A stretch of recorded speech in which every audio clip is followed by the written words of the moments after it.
move the day from an initial conversation of the constraints, the challenges that we're all dealing with, that are hitting our organizations, to really so many messages of hope as well. So thank you for that. Thank you to all the presenters. My name is Yvonne Kraus. I am now the Executive Director of the Washington Wildlife and Recreation Coalition after about a decade in the biking world, or rather the mountain biking world. I moved to the United States when I was 19. I'm from the Netherlands originally, so naturally I love biking. I love anything with wheels. And it is really remarkable to see what we as a community have done together.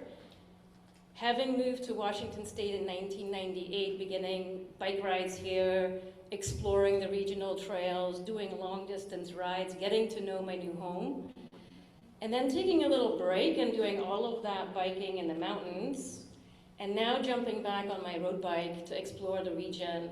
It is absolutely amazing. So thank you for your vision, for your hard work, for everything that you do, because we are together transforming the recreation picture, the recreation narrative, and who gets access and where. We are leaders together in this room. That was mentioned this morning as well. And so I feel a little intimidated going last. And I decided to pivot my presentation a bit. Because we talked about constraints, financial resources again, and then we've heard so many good stories, but I was reminded that my own career very, very much changed when we had the last situation of financial constraints and economic turmoil and global turmoil. When the American, Betsy reminded me of the full name, but my career excelled because of ARA, the American Recovery and Reinvestment Act. And after hearing all your stories today, I decided that we together as a group need to bring ARA back in the shape of the American Recreation Reinvestment Act. So that's your homework, you know? How do I move this forward? There we go. Okay, so I pivoted a little bit in my presentations, which means please interrupt. If you have a question, raise your hand, because I'm making this up on the fly a little bit.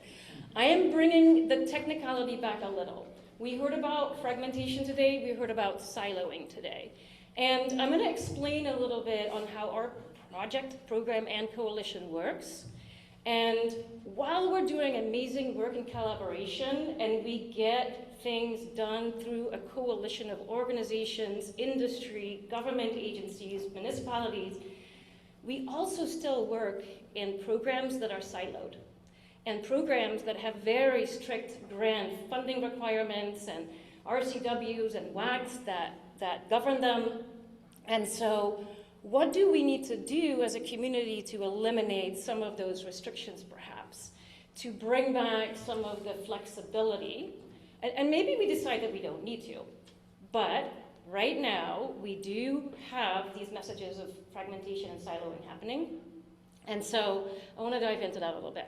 So I'm going to talk about who we are, what we do, why do we exist, some of our results to date, and then I'm going to explain exactly how we develop our support agenda. It might sound technical and boring, but we'll make it as entertaining as possible because it is cool stuff. And then talk a little bit about the state of recreation and funding and where we, as a group, may or should be going. I'm going to use my arrows. Okay, so how many of you know the coalition well? I see a lot of familiar faces, but I also see many new people. So yeah, raise your hand. You know the coalition well, you understand how we work. All right. How many of you understand the Washington Wildlife and Recreation Program? All right, good half the room. How many of you understand the difference between the two? Just kidding. How did we do in this year's legislative session? The Washington Wildlife and Recreation Coalition advocated for the Washington Wildlife and Recreation Program. How did we do? 120 million, right? Yeah, so thumbs up, thank you.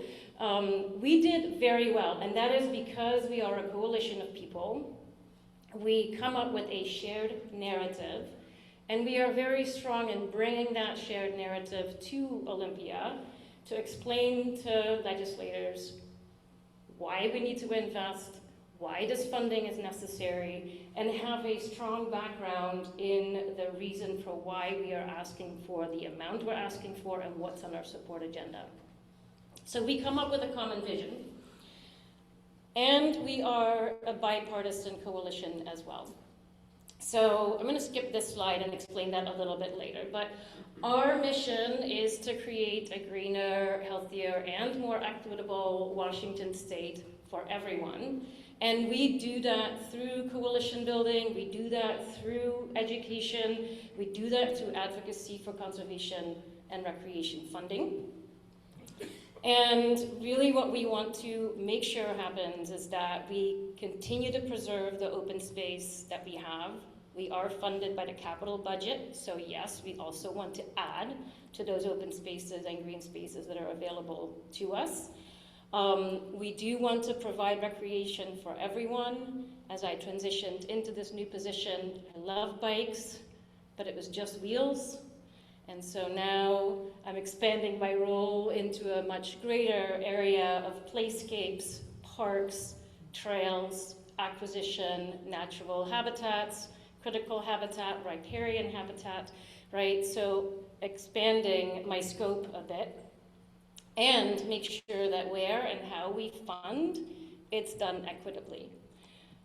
That's our vision. And so the focus of the coalition is the Washington Wildlife and Recreation Program. How we came about, this is where I'll tell you about the coalition itself, is in the 1980s, Washington State had a major population, economic, and housing boom. And we were also in the midst of global turmoil. We were also in the midst of the new timber wars between industry, agriculture, conservation, recreationists, because salmon species were just listed under the ESA, so was spotted owl. So the timber wars were going on, and while the housing boom was happening in Washington State, there was a lack of investment in outdoor open spaces, recreation, and natural habitat protection, wildlife protection.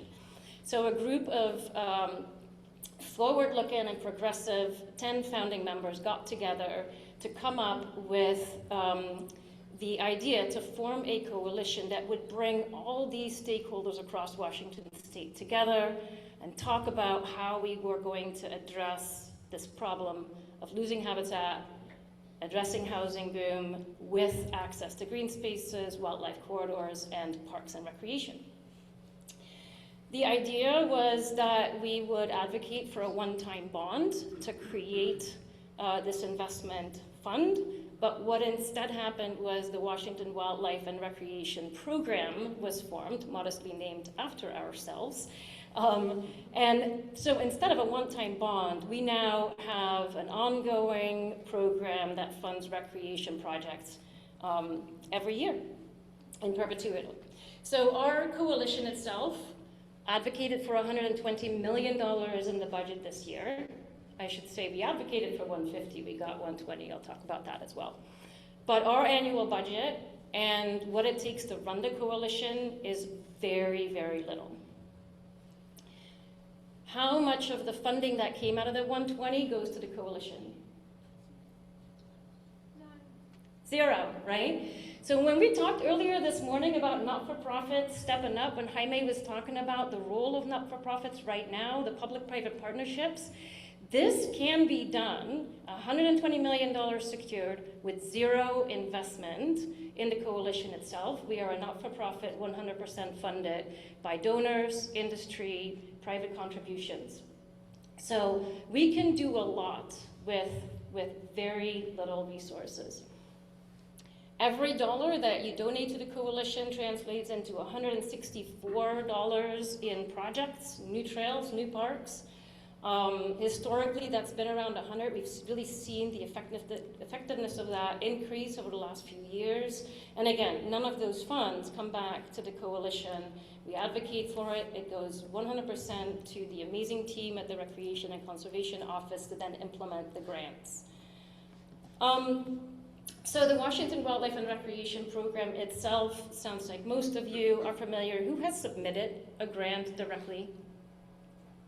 Right, hugely important for municipalities, right, the state agencies, and not-for-profits. It is just here in the state, I think you probably all know that, very much centered on bringing recreation resources to across the state. This grant program has delivered projects and funding to every single district in Washington state, so highly successful that way. I talked about the categories, but the grant programs themselves are basically into 12 categories. I'll show that next. You do have to provide matching funding in order to apply for the grant, but really it's been an amazing, long-standing program now since 1991, I believe, maybe 91, and nationally recognized for its thoroughness, its fairness, the integrity, and the transparent process. So here's kind of the picture of the silos. So I wanted to bring this in today. We advocate for the 120 million. And then there are formulas, there's statutes, there's rules, there's process, there's policy, all good policy, that then breaks the 120 million up into the different categories of where they go. So whether we like it or not, the way the funding is distributed right now is fairly siloed. And it's good, we're seeing progress, but are we at a moment in time where maybe this needs to be evaluated? Are we at a moment in time, Rob, where you're looking into WACs and RCWs, right? Like, what do we need to do as an organization to stay relevant? Maybe it's nothing, because we're doing good work.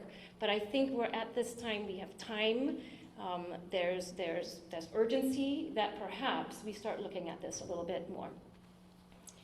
So the breakdown is 45% of that 120 million goes to outdoor recreation, habitat conservation at 45%, and then working lands in the shape of forest land, community forests, and farmland preservation. Those two categories were added only in the last, I think, 4 or 5 years, 2021.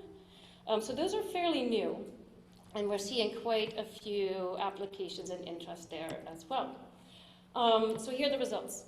Since 1989, when we were formed, $2.2 billion worth of funding has been issued through the Washington Wildlife and Recreation Program. I mentioned every single district in Washington state has benefited from it. 1,800 projects have been delivered statewide so far, and over 350,000 acres of farmland and working forest has been preserved to date. And that's remarkable considering that that program is fairly new. So, any questions so far before I dive into the technical?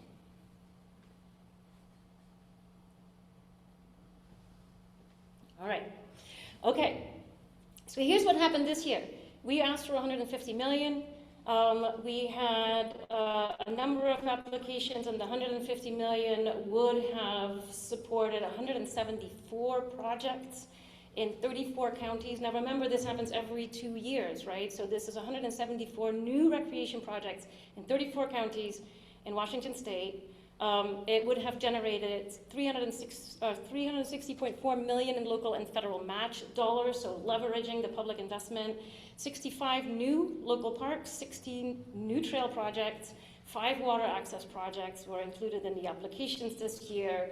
90 miles of stream would have been protected, and then about 15,500 acres of critical habitat and open space would have been funded with the 150 million as well. Now, we knew that was a stretch, and we asked for it, but stopped asking at that level pretty early in the session because of the session that we had, right? We knew the funding constraints.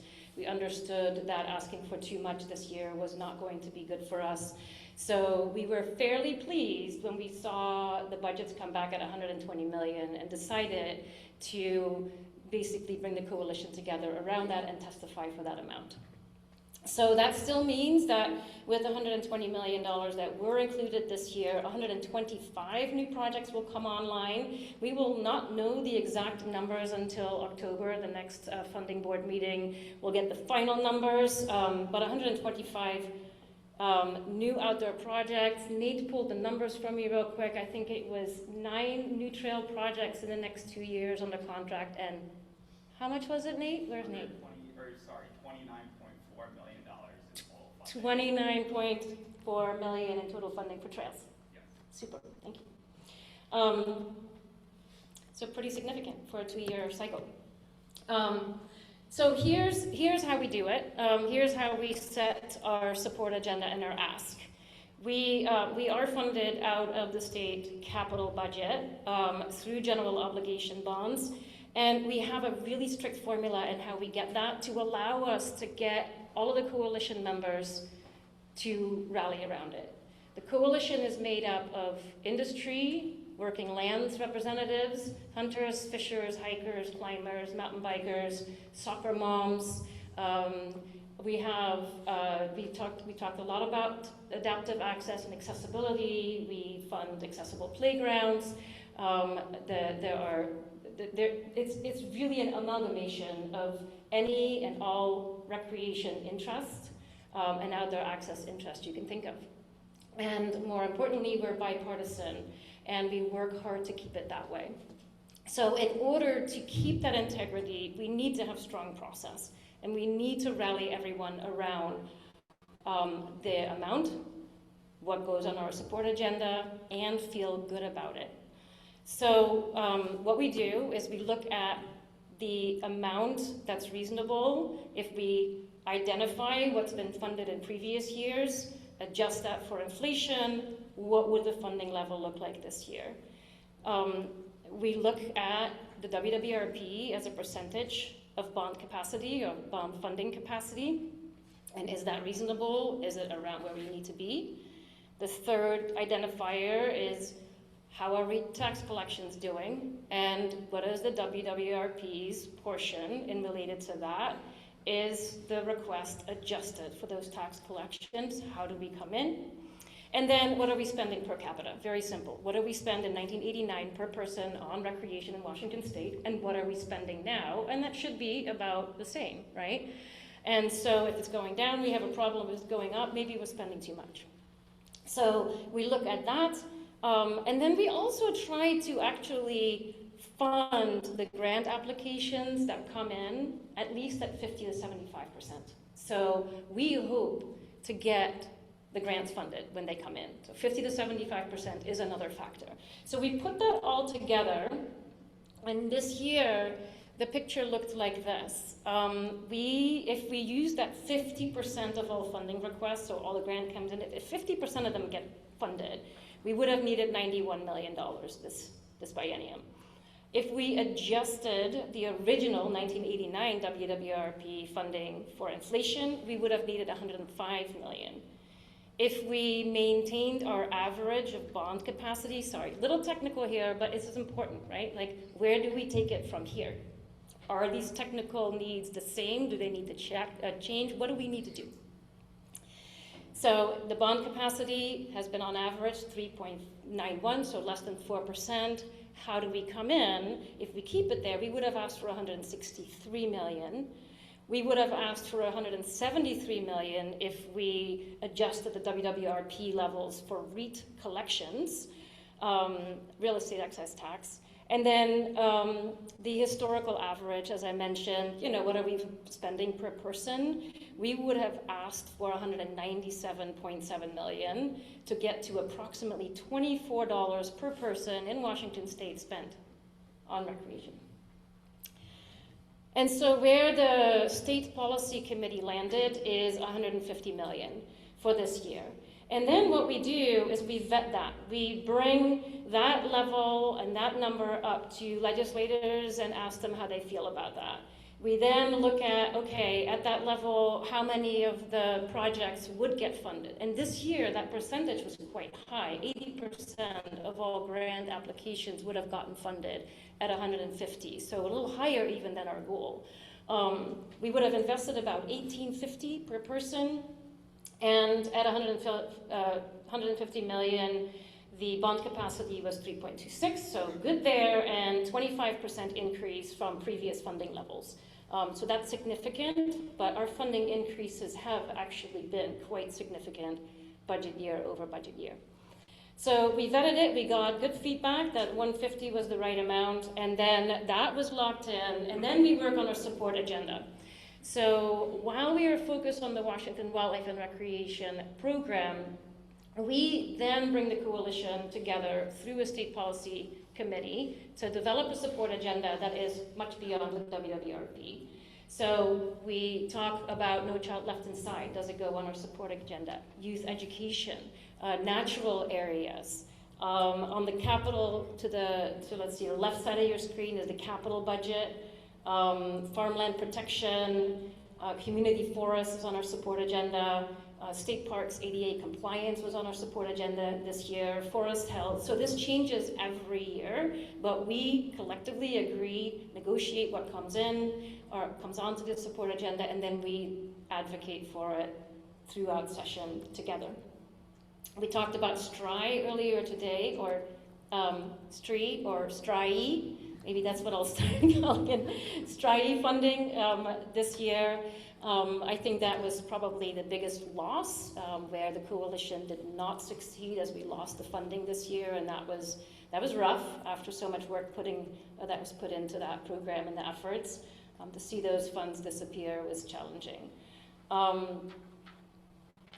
So between the capital budget and the operating budget, we have a strong support agenda, and then we move forward with the advocacy for it. So this year, we're going into an interim session, so we have two opportunities, I think. One, we have time to come up with strategy on what we do for the next support agenda, right? What's our recreation ask going to look like? What are the discussions that we're having collectively right now with the financial constraints and how we are each responding to them? What's that going to look like in terms of the support agenda? Where do we come in? What do we ask for? Do we make the Recreation Recovery Act happen? On October 27th is when our state policy committee will meet to, is when all of the agencies' priorities for the agenda for this upcoming interim session are due. So we'll get all of the priorities submitted to us, and then the state policy committee will determine what will go on. The hope for this year, or rather the goal, is to keep our agenda limited but strong. Legislators are tired from the last session. The operating budget is where the real stressors are right now. We don't want to ask for too much. It is already going to be such a challenging session from the operating budget side for the agencies that we want to support there, limited but strong. On November 7th, we will bring our state policy committee together to actually vote on that support agenda, and then we will have a board vote on December 11th. So that's when we lock things in, and then things are a go. So in January, we will bring that support agenda to the Washington Great Outdoors Legislative Day in Olympia, which has already been scheduled now for January 27th, and I hope I see you all at the Washington Wildlife and Recreation Program reception on January 21st. So that's all in motion. So am I done? What time am I done? 3:20? Yeah. 3:20. Okay. So just to summarize, what we have is a really, really strong coalition. We have agencies, we have municipal members, we have tribal members, we have individuals who are members, and companies as sponsors. We have a huge amount of stakeholders who engage, and there's a lot of trust in the process and a lot of national recognition for what we do. I was recently at a Open Pathways forum that the Aspen Institute held right here in Seattle, and our model was mentioned a number of times as an amazing model to secure recreation funding. So we have a strong coalition. I mentioned earlier, our board is impressive. It is diverse and it's strong. So we have a strong board as well. We have the foundation of a solid ask that you can trust, a process that has integrity, and that has lasted over time. We have become a nationally recognized funding model. We have reputation, we have cloud, we have an amazing recreation and conservation office grant program administration team that is incredibly effective at what it does. So we have the recipe for delivering really, really amazing projects at a rapid pace and at significant amounts, right? 2.2 billion since 1989. What we don't have at the coalition is the scope that's beyond non-motorized recreation and beyond the 12 grant categories that we directly advocate for, right? So the WWRP, as strong as it is, touches only a tiny slice of the recreation needs, programs, and even other grant programs that RCO manages. So that's what we have. What we also have, and sorry, this is my pivot, so sorry if you can't read the slide.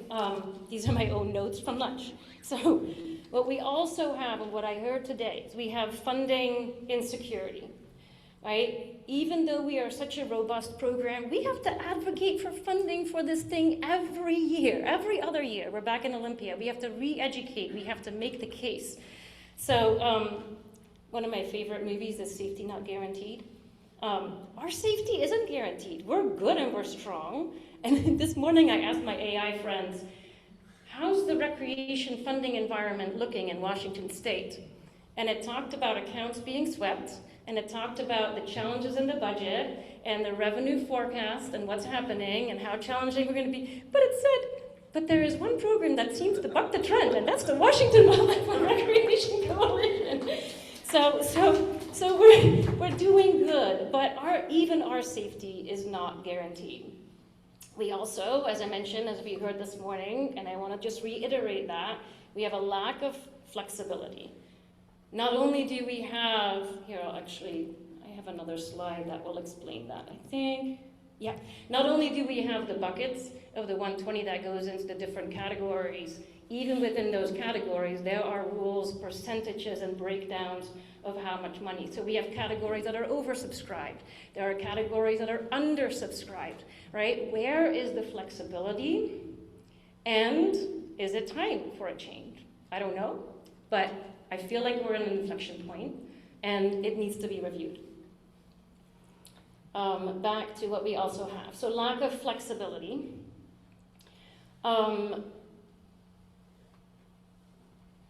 The applicant eligibility and application in terms of flexibility is what we hear a lot, the barriers to entry, the match funding requirements. Can a small rural community deliver match funds? Do they have the staff capacity or even the know-how, right, to apply for grants? Now, a lot of work is being done in an equity review and now a new position to address that. But we do have a challenge of distributing funding to the rural communities and sometimes the places that need it the most. So how do we address that?